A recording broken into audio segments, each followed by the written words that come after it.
শওকত মোল্লা ভাঙড়ের বিধায়ক নয়, তিনি ক্যানিং পূর্বের বিধায়ক। কিন্তু ক্যানিং পূর্বের, ক্যানিং পশ্চিমের বিভিন্ন জায়গা থেকে হারমাত নিয়ে, গুন্ডা নিয়ে, বাইক নিয়ে, লোক নিয়ে বারবার ভাঙড়ে চড়া হচ্ছে কেন? ওটা পশ্চিমবঙ্গে 293টা বিধানসভা এমন চেহারা দেখা যায় না যেটা ভাঙড়ে করতে চাইছে। ফলে মমতা ব্যানার্জি কেমন বিচারিতা হবে এটা ভাবতে হবে যে একটা সংখ্যালঘু অধ্যুষিত একমাত্র মুসলিম মুখ লিডার, সে বিধায়ক বলে সেই ভাঙড়টা বারবার আগুন জ্বালানোর চেষ্টা করছে। যাও বিজেপি 77টায় মেলে সেখানে করে দেখাও, তবে বুঝবো শওকত মোল্লা বাপের বেটা মায়ের দুধ খেয়েছে, তার বুকের পাটা আছে, তবে জানবো মমতা ব্যানার্জি সে সত্য বিজেপি বিরোধী। আর তা হলে শওকত মোল্লা এতগুলো জেড ক্যাটাগরি, এতগুলো পুলিশ গাড়ি, এত গুন্ডা নিয়ে ঘুরছে কেন? কারণ প্রভাবিত করে মানুষকে ভয় দেখিয়ে ধমকে চমকে আবার ক্ষমতা পেতে চাইছে। আপনাদের মাধ্যমে একটা কথা বলি, ভাঙড়ে যে বারবার দফায় সংঘর্ষ হচ্ছে আর কার চেহারা দেখা যাচ্ছে? ভাঙড়ের বিধায়ক কে? ভাঙড়ের বিধায়ক পীরজাদা নওশাদ সিদ্দিকী না ভাঙড়ের বিধায়ক শওকত মোল্লা? শওকত মোল্লাকে নটরাজ ক্রিমিনাল বলেছিল কে? একদিকে যেমন জাতীয় মানবাধিকার কমিশন তদন্ত করতে গিয়ে তিনি দেখে বলেছেন, তার সাথে সাথে পশ্চিমবঙ্গের মাননীয় স্বরাষ্ট্রমন্ত্রী এবং মুখ্যমন্ত্রী তিনি নিজেই বিধানসভায় দাঁড়িয়ে বলেছেন যে তুই তো বোমবাদিস। আজকাল সেই নটরাজ ক্রিমিনাল হিসাবে যিনি আখ্যা পেলেন, ব্যাখ্যা পেলেন, পরিচিত হলেন, সেই বিধায়ককে আজকাল জেড ক্যাটাগরি সিকিউরিটি দিচ্ছে, কড়া নিরাপত্তার ব্যবস্থা করছে মমতা বন্দ্যোপাধ্যায়। আর যে নিজের ভাঙড়, নিজের আপনার ক্যানিং পূর্ব বিধানসভা ছেড়ে ভাঙড়ে গিয়ে দফায় দফায় সংঘর্ষ হচ্ছে, যার নেতৃত্বে গত পঞ্চায়েত নির্বাচনে পুরো ভাঙড় উত্তপ্ত ভাব হয়ে উঠলো, আগুন জ্বলে উঠলে। আবার আসছে বিধানসভা নির্বাচনের আগে পর্যন্ত বারবার আগুন জ্বালিয়ে কিছু মানুষকে মিথ্যা মামলা দিয়ে বিধানসভা সিট খালি করে তিনি বিধানসভা লড়তে চলছে। এটা অমানবিক অত্যাচার। আর এই অত্যাচারের জন্য ভাঙড়বাসীরা কিন্তু পুরো ক্ষুদ্র হয়ে আছে, পুরো অত্যাচারে জর্জরিত হয়ে পুরো অসন্তুষ্ট হয়ে আছে।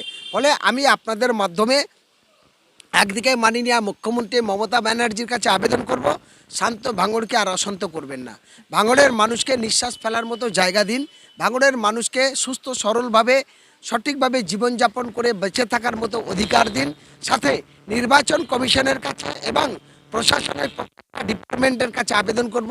এবং বিশেষ করে ভাঙড় একটা থানা ভেঙে 11টা থানা হয়েছে এবং কলকাতা পুলিশের এখতিয়ার এসছে। তাই কলকাতার সিপি, ডিজি, ডিসি সকলের কাছে আবেদন করব, সঠিকভাবে ভূমিকা নেই, নিরপেক্ষ ভূমিকা ভাবে ভাঙড়কে দেখুন।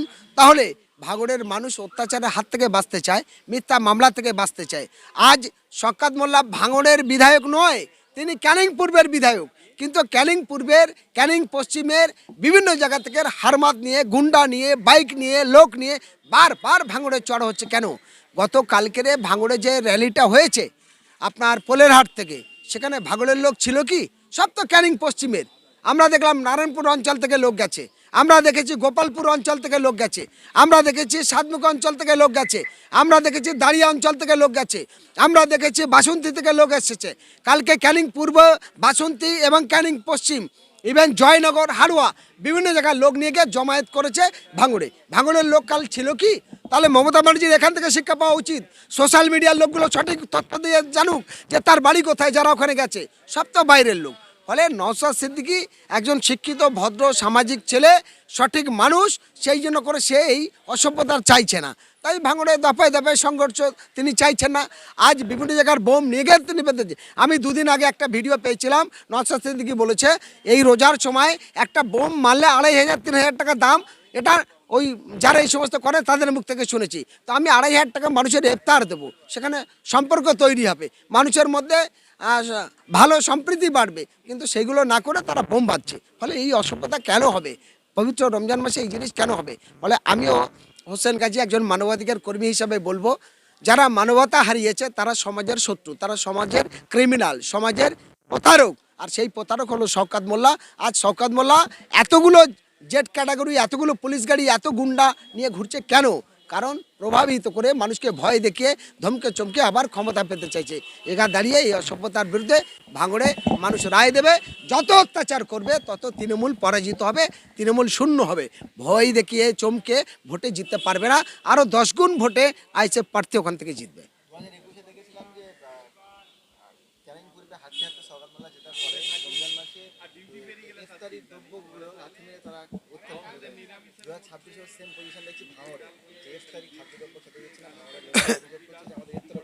শুধু এইটুকু না, ইফতার না, গতবারে নির্বাচনে আমরা দেখেছি গরিব মানুষ শুধু আইএসএফ করার অপরাধে রাতারাতির মধ্যে তার ঘর বাড়ি ভেঙে দিয়েছে এবং সেখানে পুকুর কেটে দিয়েছে, আই কার্ড আধার কার্ড টেনে ছিঁড়ে ফেলে দিয়েছে।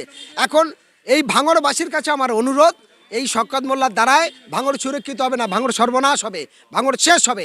ফলে কত রকমভাবে গুন্ডাবাজি করতে চায়, এ ভয়ঙ্করী চেহারা, যা গোটা পশ্চিমবঙ্গে 293টা বিধানসভা এমন চেহারা দেখা যায় না যেটা ভাঙড়ে করতে চাইছে। ফলে মমতা ব্যানার্জি কেমন দ্বিচারিতা হবে এটা ভাবতে হবে যে একটা সংখ্যালঘু অধ্যুষিত একমাত্র মুসলিম মুখ লিডার, সে বিধায়ক বলে সেই ভাঙড়টা বারবার আগুন জ্বালানোর চেষ্টা করছে। যাও বিজেপি 77টায় মেলে সেখানে করে দেখাও, তবে বুঝবো শওকত মোল্লা বাপের বাটা মায়ের দুধ খেয়েছে, তার বুকের পাটা আছে, তবে জানবো মমতা ব্যানার্জি সে সত্য বিজেপি বিরোধী। আর তা হলে আমি জানবো এরা বিজেপির দালাল, RSSের দালাল। তাই বিজেপি 77টা এমএলএ নিয়ে মাথা ব্যথা নেই, একটা ভাঙুনি এত উত্তপ্ত ভাব কেন? আমি গোটা বাংলাবাসীর কাছে অনুরোধ রাখবো যে ভাঙড়ের যেমন এই উত্তপ্ত ভাব তৈরি করছে, এর বিরুদ্ধে আপনার রুখে দাঁড়ান। এবং যে দুটো মুসলিম মুখ এখন উঠে এসেছে, একটা হলো হুমায়ুন কবির, একটা হলো নওশাদ সিদ্দিকী, তাদের বিরুদ্ধে এত ষড়যন্ত্র কেন, কেন এত চক্রান্ত তৈরি হচ্ছে? এর বিরুদ্ধে বাংলার সমস্ত মানুষের কাছে আবেদন করব, আগামী দিনে মানুষের ঐক্য, একতা, শান্তি, সংহতির স্বার্থে এই অত্যাচারিতে খুনি লটনরাজ ক্রিমিনাল এই হারমাদদের থেকে সাবধান থাকুন। বারবার অত্যাচার করার পরেও পুলিশ কেন কোনো স্টেপ? দেখুন, পুলিশ একটা সংখ্যা, তারা দলদাস, তাই তৃণমূলের দলদাস হয়ে আছে বলে কিছু ভূমিকা নিতে পারছে না। আর পুলিশ এটা বাধ্য হচ্ছে, কারণ পুলিশ যদি সঠিক ভূমিকা নেয়, নিরপেক্ষ ভূমিকা নেয়, তাহলে তাকে ট্রান্সফার করবে। তারা কাছাকাছি চাকরি করছে, সুবিধা হচ্ছে, সেই সুবিধার জন্য তৃণমূল বাধ্য হচ্ছে তৃণমূলের কাছে হার মানতে, হার মেনে পুলিশের সেই দলদাস হিসাবে কাজ করতে হচ্ছে।